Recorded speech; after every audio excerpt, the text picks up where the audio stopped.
اسیر جانتا تھا سنبھال کا مطلب پردہ ڈال لیا اور بڑھتے گئے کے معنی گھسیٹتے گئے ہوتا ہے۔ اس کے دکھ اور خسارے کی شدت اور اس کا اظہار کم زیادہ ہوتا ہے، کبھی خاموش تو کبھی چیخیں، کبھی اس طرح کی خود فریبی۔ کتنی عمر تھی اس وقت بیٹے کی؟ 5 سال۔ جو اختیار میں تھا، جو ممکن تھا، وہ سب کیا، مگر انتظار اب بھی ختم نہیں ہوا۔ امید مت چھوڑیں، حوصلہ رکھیں، ایک دن وہ مل جائے گا، اس کی کوئی خبر ملے گی، وہ جہاں ہوگا بخیر ہوگا۔ کتنے ہی فکرے ذہن میں آئے مگر زبان تک کوئی نہیں پہنچا۔ وہ پھر آج کی پریشانی اور تکلیف کے لیے معذرت کرنے لگے تو وہ کھڑا ہو گیا۔ یقین کریں انکل، مجھے بالکل پریشانی نہیں ہوئی، بلکہ آپ کے معذرت کرنے پر شرمندگی ہوتی ہے۔ بحیثیت انسان اور ڈاکٹر میرا فرض ہے کہ مریض کا خیال رکھوں۔ اس نے جیب سے والٹ نکالا اور اس میں سے کارڈ نکال کر ان کی طرف بڑھایا۔ اس پر میرا نمبر درج ہے اور بہتر ہوگا آپ بھی اپنا فون نمبر مجھے دے دیں۔ آئی ہوپ آئندہ ایسا کچھ نہ ہو، پھر بھی احتیاطاً ہمارے پاس ایک دوسرے کے نمبرز ہونے چاہیے۔ ہاں ہاں، یہ ٹھیک رہے گا۔ عبدالخالق نے کارڈ لے لیا۔ اسی وقت صاحبہ ہال میں داخل ہوئی۔ بیٹا، انہیں اپنا اور میرا فون نمبر دے دو۔ ان کے مخاطب کرنے پر وہ بھی مڑ کر اسے دیکھنے لگے۔ جی۔ اس نے صوفے پر رکھے ہینڈ بیگ سے پین اور چھوٹی ڈائری نکالی۔ اس کے ایک صفحے پر فون نمبر اور نام لکھے اور وہ صفحہ کھینچ کر ڈائری سے الگ کیا۔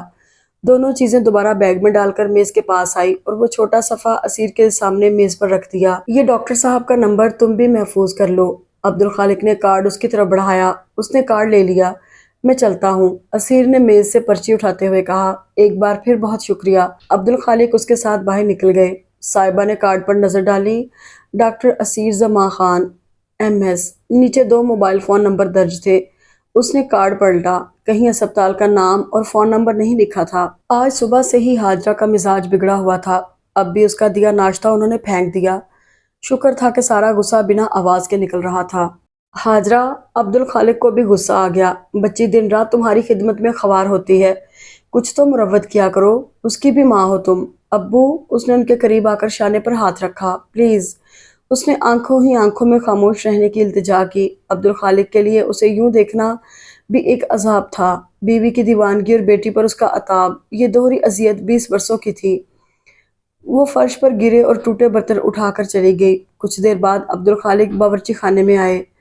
کچھ کھانے کو دے دو بیٹا، دوائیاں دینا ہے۔ اس نے دودھ کا گلاس اور ایک سیب کاٹ کر پلیٹ انہیں تھمائی۔ دونوں جانتے تھے اب وہ اس کی پکائی ہوئی کوئی چیز نہیں کھائیں گی۔ ایسے وقت میں وہ بلا کے ضدی ہو جاتی تھیں۔ ابھی دوائیاں دینے کے بعد وہ ان کے سو جانے کی تسلی کر کے ہی گھر سے باہر نکلے۔